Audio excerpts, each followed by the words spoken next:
here. It's an honor. I'm bringing in Local 3 sports director, Ben Bobick. Ben, thanks for being on the program tonight, taking the time out. How's it going?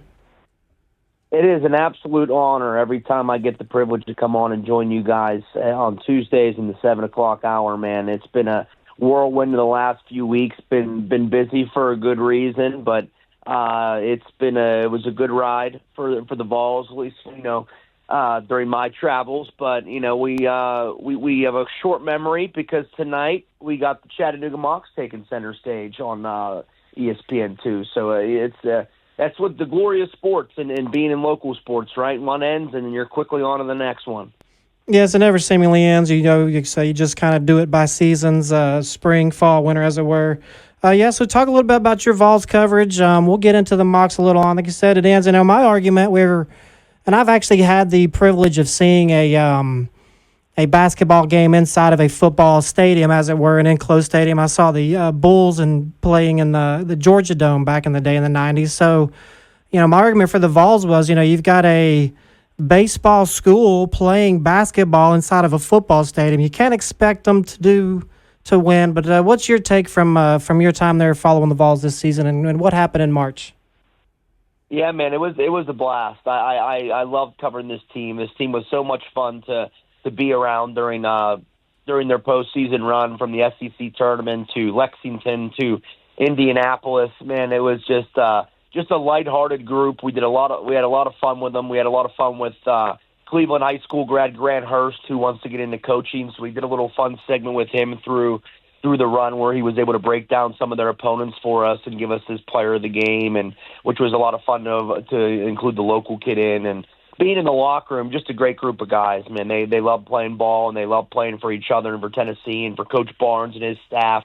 That's one of my favorite parts about being around. We get a chance to go in the locker room before and after games throughout the run, and just everybody is just so welcoming and so nice from the training staff to even the assistant coaches are awesome. They're willing to talk and have a chat with you, and the players are great. They're lighthearted. They're having a good time, and it was a great team. And like you mentioned, you mentioned the football stadium. It was a little weird. It was tough. Where they had us set up in the media room was on the opposite side of where the court was in the end zone. So it was like a 50-yard sprint every time just to get to the court. So I certainly got my steps in these past couple of days in Indianapolis.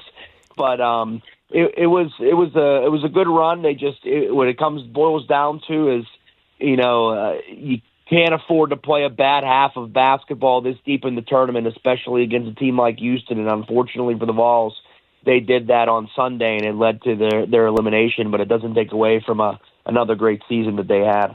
Yeah, and you got the number ones in the championship games. I don't think you can be too upset with the playoff, with the way it's played out. Maybe upset, but it should be a fun final games. And I talk about the venue.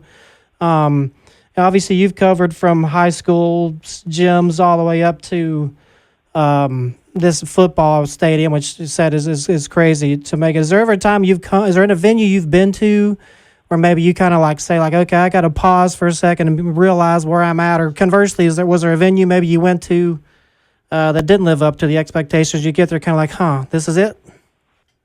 Yeah, I'm glad you said that, because this one was rather cool. I try to take it all in, just being, we were in Lucas Oil Stadium a few years ago for the national championship game for Georgia and Alabama, and it was a really cool environment.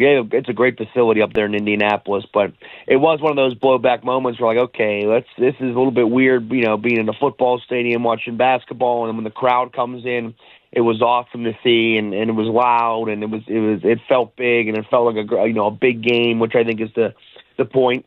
But recently in Lexington, I really underestimated how taken aback I'd be being inside Rupp Arena. That's obviously an historic venue in its own right. And, we pulled up, and it's like they did a great job of building around Rupp Arena, where they have the convention center attached to it, a hotel attached to it. So, you think Rupp Arena, you think you're pulling up to this old building. And I guess at its core, it is an older building.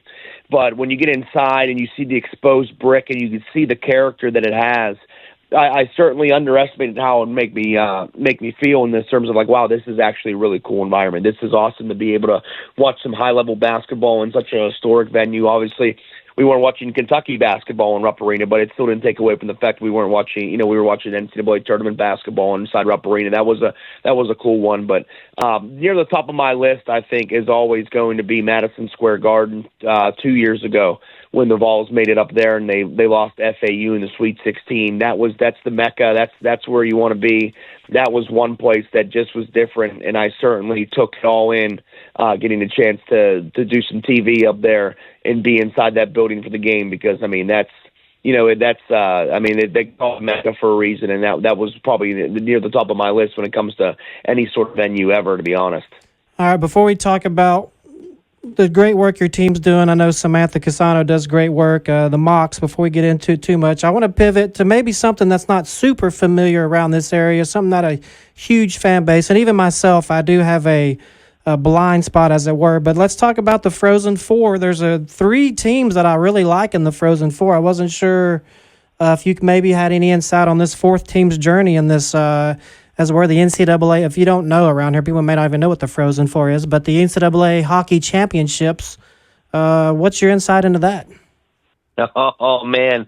The Frozen Four, what an absolute! Did you actually? I'm glad you mentioned that, because I know some people maybe in the area may be familiar with the NHL when the Preds made their run a few years back and sort of got into it. And if you think NHL, that's awesome. You have to watch college hockey, man. It's a different beast. It's a great environments, great people involved with it. And you mentioned the Frozen Four, the NCAA tournament is just as exciting, as any other NCAA tournament would be. And the Frozen Four, obviously a great name for a Final Four. It's a hockey thing, but absolutely, man, my Penn State Nittany Lions.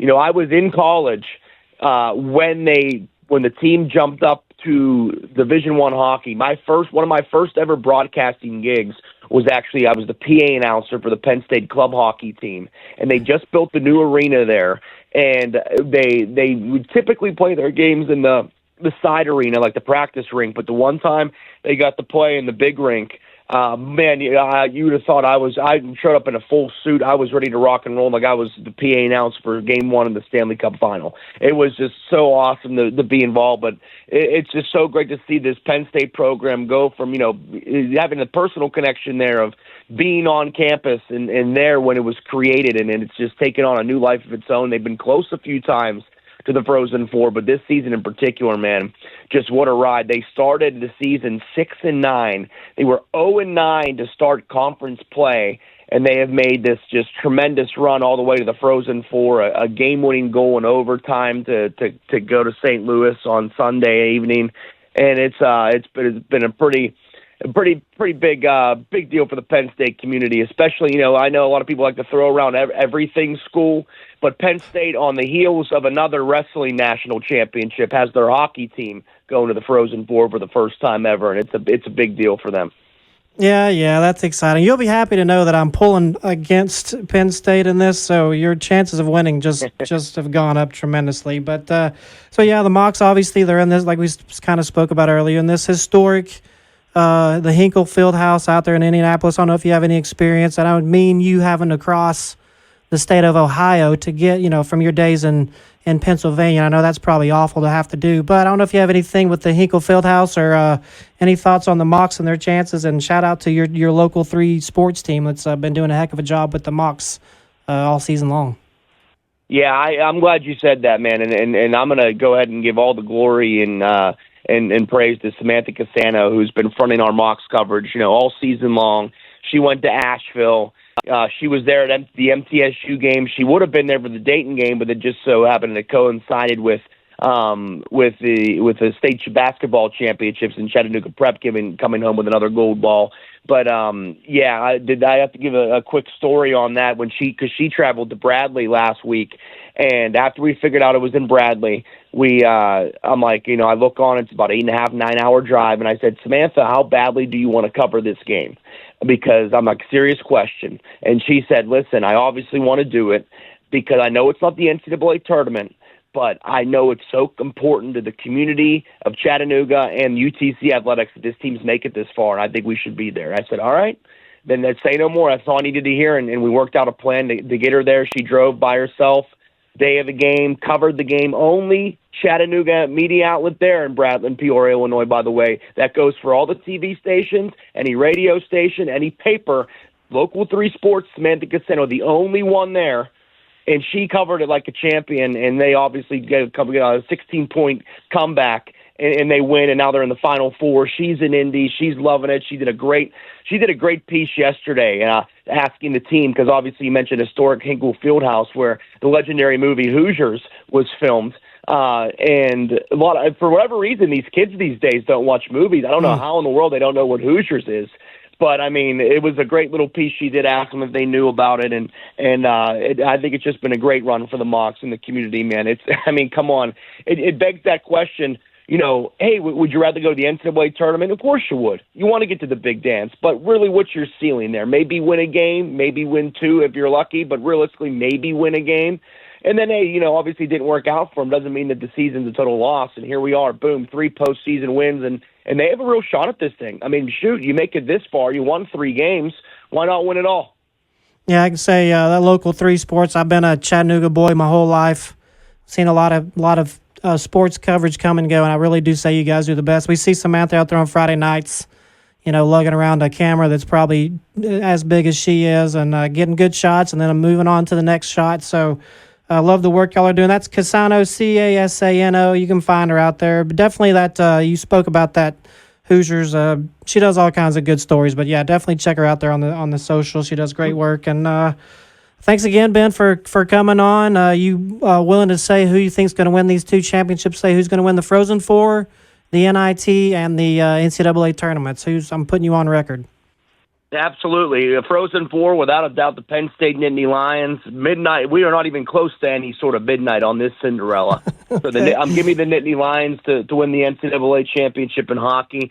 I got to ride with the Mocs. I think the Mocs are just playing so loose right now. And I'm looking at this unbiasedly. If you look at them, and then obviously covering them, they're playing so loose. They genuinely just like playing with one another. They genuinely just want to play another game and keep hanging out and keep playing basketball with one another and cherishing these memories. So I think the fact that they're playing loose and having fun, why not? I think they could get it done in the NIT. And for the NCAA championship or the men's basketball, in my bracket I picked Florida.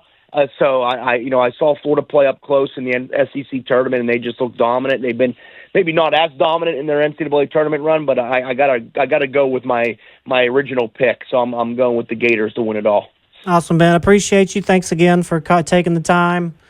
And truly, on social medias, all the Instagrams, Facebooks, X, and of course on channel Local 3 every night.